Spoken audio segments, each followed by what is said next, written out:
We are back on the M2 to do a little bit more work. This time we are going to be putting some more carbon and working kind of more on the appearance of this thing. The last one was the downpipe, so more focused on performance.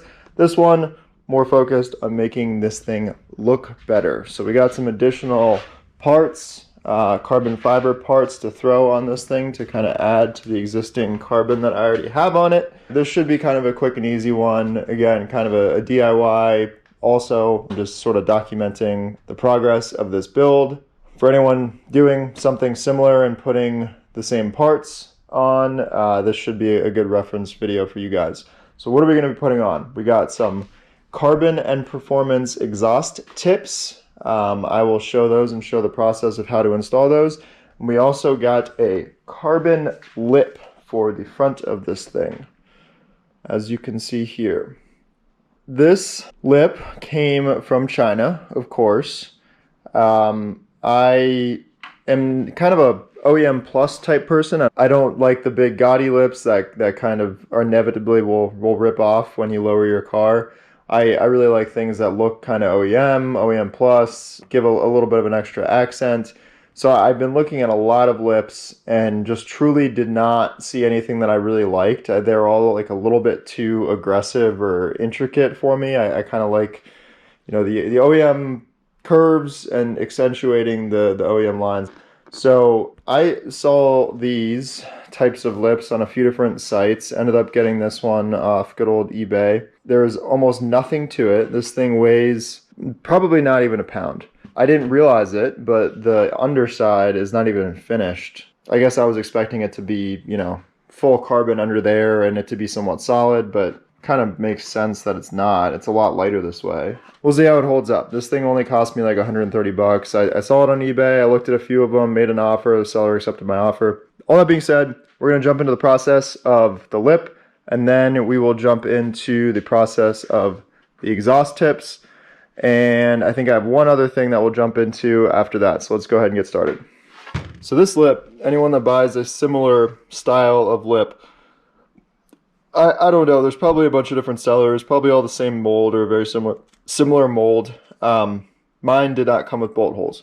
I looked at a few pictures, ended up finding an ad that has bolt holes in their pictures, and you can actually see kind of little dimple type things. And it's hard to pick up on camera. You can kind of pick one up there where the holes are supposed to be. So the picture that I saw, there needs to be 4 holes in the back. These actually line up with the 4 bolts that hold the bumper on from the bottom. So the goal is to get these holes perfectly drilled and perfectly placed for those factory 4 screws to come up and hold this thing on. And then the picture I saw also has 2 holes right here. I think that's going to be overkill, so my plan is to do 1 hole kind of right around this area, figure out exactly where that should be. That will have to be a new hole in the bumper, so just 2 new holes in the bumper. This will use the existing 4 for a total of 6 screws, and then I'll also be using double-sided tape kind of all along the edge and the back here. So I don't think this thing's going to go anywhere. If it comes off, it's probably going to come off in pieces. Let's be real. I'm going to go ahead with getting the holes drilled, and then we'll get into the mounting of this thing.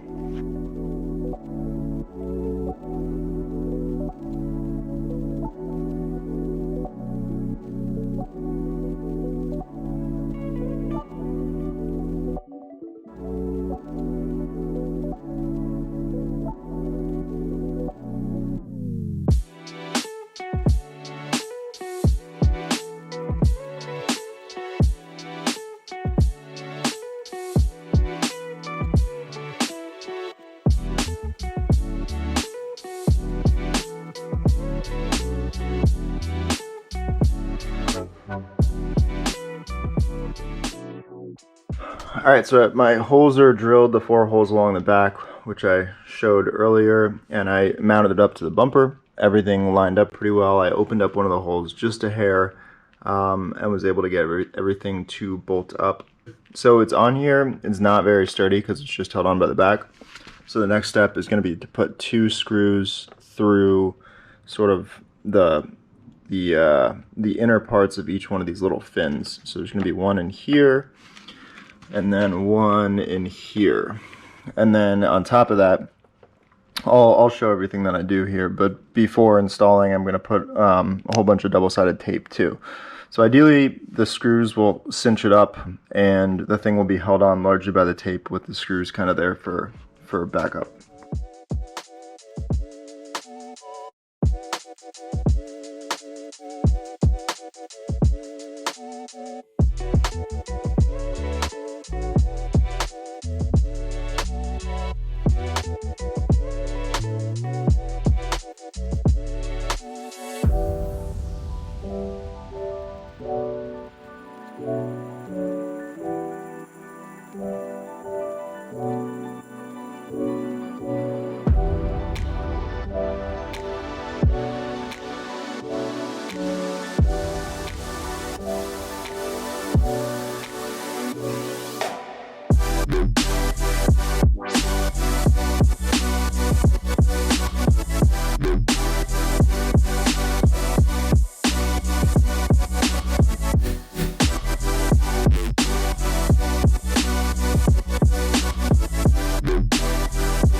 Splitter is installed. You guys saw me on the time lapse, basically just putting the tape on and then cinching the spoiler up and getting it kind of close, getting the screws all sort of in and threaded, then using a needle nose to get in there, because it's really tough to get in there with your fingers, to grab the little red pieces of tape, sort of the ends of the double-sided tape, peeled those off, and then once those were peeled off, then I cinched the screws up, and then you spent a few minutes just kind of putting pressure in different places. To that double-sided tape is normally like a pressure-sensitive tape, so you apply pressure, that kind of creates it, starts to create the bond with the tape, and this thing is on here now. It feels good, it feels solid. You know, I don't think that's going to go anywhere. If it rips off, it's going to be because I hit something, not because it just flies off. So that is that project done. Okay, so I did a really bad job of showing the parts on this one before I actually got started, but just so everyone knows, what I'm putting on here are carbon and stainless steel M Performance, I'll call them style, exhaust tips. They're not the true BMW M Performance ones. They are replicas. One thing that, you know, people don't really realize a lot of times is that buying carbon parts like the lip that I showed and these tips, they're all coming from the same place. You can buy them through a distributor and pay 2 or 3 times more, but realistically, if you buy them through eBay or AliExpress or something, you're going to get the best deal. The process here was pretty straightforward. Use a block of wood, knock off the old tips. I just used a mallet and a block of wood. I think I sprayed some PB Blaster in there as well. Tips came off pretty easily. There was some splatter on the factory exhaust from near the welds where kind of the tailpipe connection meets up with the muffler connection.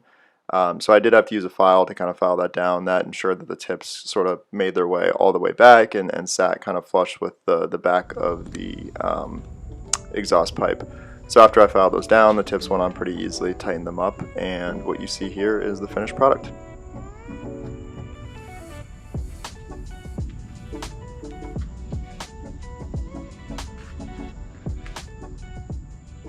So one thing that was really bothering me about these exhaust tips, even after I put them on, I noticed this, but you can see these bolts that secure the exhaust tip in. They stick out really far and they're ugly from the rear end, and it makes it very apparent that the tips are just tips. Not that I'm trying to pose and you know, say that I have an M Performance exhaust or anything, but still, just from the rear end, it doesn't look nice. So I started thinking about how to fix this and realized that these are just M8 by 1 1/4 bolts with spacers on them. The spacer basically allows the bolt to spin on the exhaust clamp, as you can see here. So I started thinking about, well, why not just use a different bolt? A hex head bolt has a round head, which will probably fit into the clamp instead of that hex head. So I ended up going to Home Depot. I bought 4 of these. They're again M8 by 1 1/4, 40 millimeter length, and they screw in perfectly. This was kind of a trial and error type thing, and I bought the bolts thinking I may have to return them, even though they weren't expensive. And ended up putting them on, and again took a gamble on 40 millimeters, and they worked out great.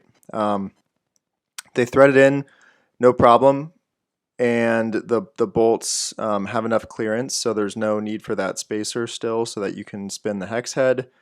And the 40 millimeter length actually worked out perfect. You can see here that the clamp just slides on just enough so that the exhaust tip has enough clearance to get over the factory tip.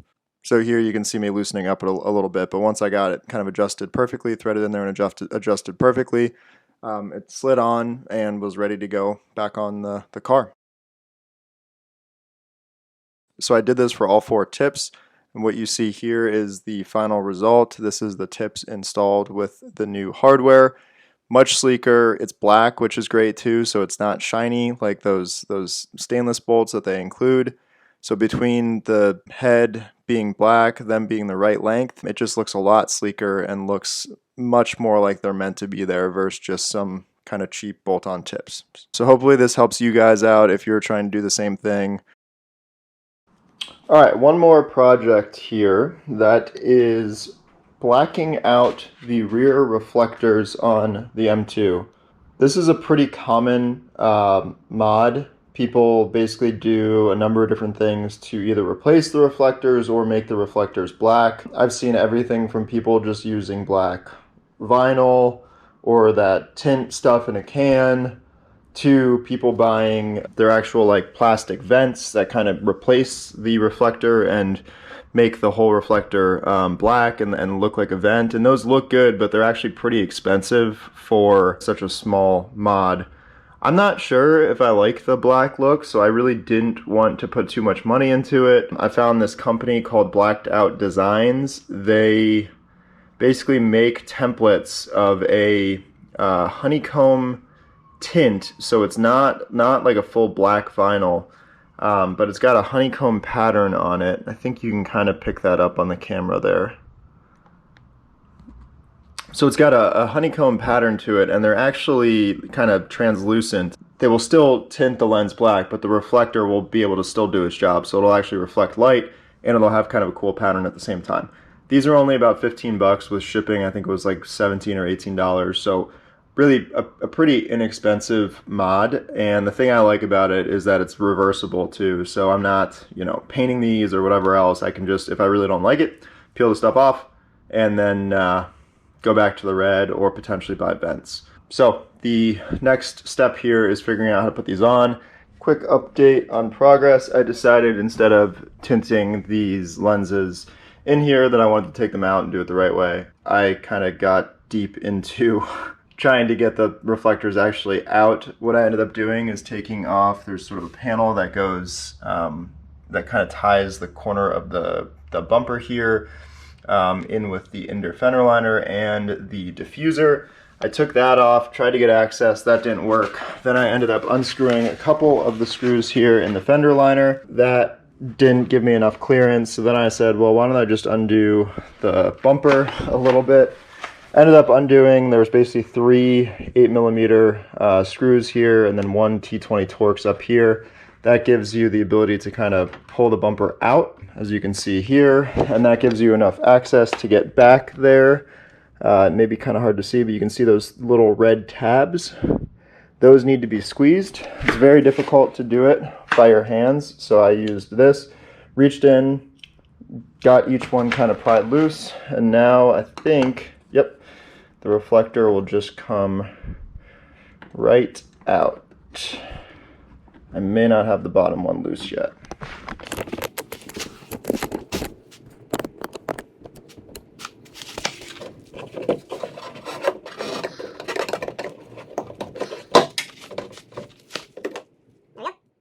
Reflector's out, now we will tint it. Alright, got my reflector all set up. Took me a minute to figure out which one's which, but pretty sure I got my vinyl already. I'm going to clean this thing with some alcohol and then get started laying the vinyl. I've actually vinyl wrapped a whole car before, so I'm not an expert, but I definitely know how to do it, know a few tricks. I have some tools that I acquired from doing that, so I will clean this thing up and then get this applied. I think it should be pretty easy. May have to do some trimming if it's a little bit big, but I'll throw it on a time lapse and we'll get this thing wrapped up.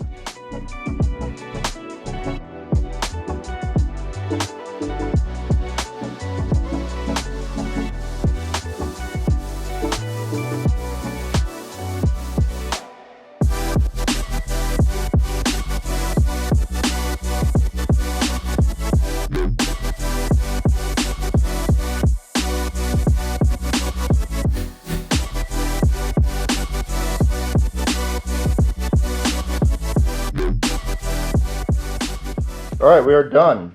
That was all around not difficult, just tedious.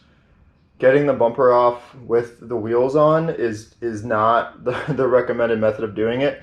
If you guys at home are doing this yourself, I would 100% recommend just jacking it up, taking the rear wheels off. You'll get the bumper off much more easily, and then you can access the reflectors and do it that way. But I do highly recommend taking the bumper off versus trying to put the Blacked Out Designs decal on with the reflectors in. The decals are slightly oversized, so I have a feeling trying to do it with the reflector in the bumper would just lead to like probably some overlap. You'd probably end up getting some weird stuff going on with the vinyl actually like sticking to the side of the bumper itself. I just don't think it would turn out well. So net of it, take the reflectors out, do it the right way. That made it super easy. You guys saw on the time lapse, I have a heat gun. I use the heat gun to kind of get the vinyl, again, it's a little bit oversized, so get the vinyl kind of nice and wrapped around the edges of the reflector. Excited to get this thing kind of out and let this marinate for a little bit, but I actually like the look a lot more than I thought it would. The kind of white and black theme works, and I think this sort of helps add to the white and black theme. So that's going to wrap it up for this one, getting much closer to kind of well, let's be real, this thing will never be finished, but getting a lot of the parts that I kind of visioned on this car, so it's definitely exciting, and I'm really happy with how it's turning out. Hopefully these videos help you guys out too, if you're doing the same type of mods on your M2. In the next one, we'll probably be back onto some performance mods, and hopefully one of those videos will be out soon. So I'll end with a couple shots of this thing outside to showcase the exterior mods that I did, and hope you guys enjoy. Thanks for watching.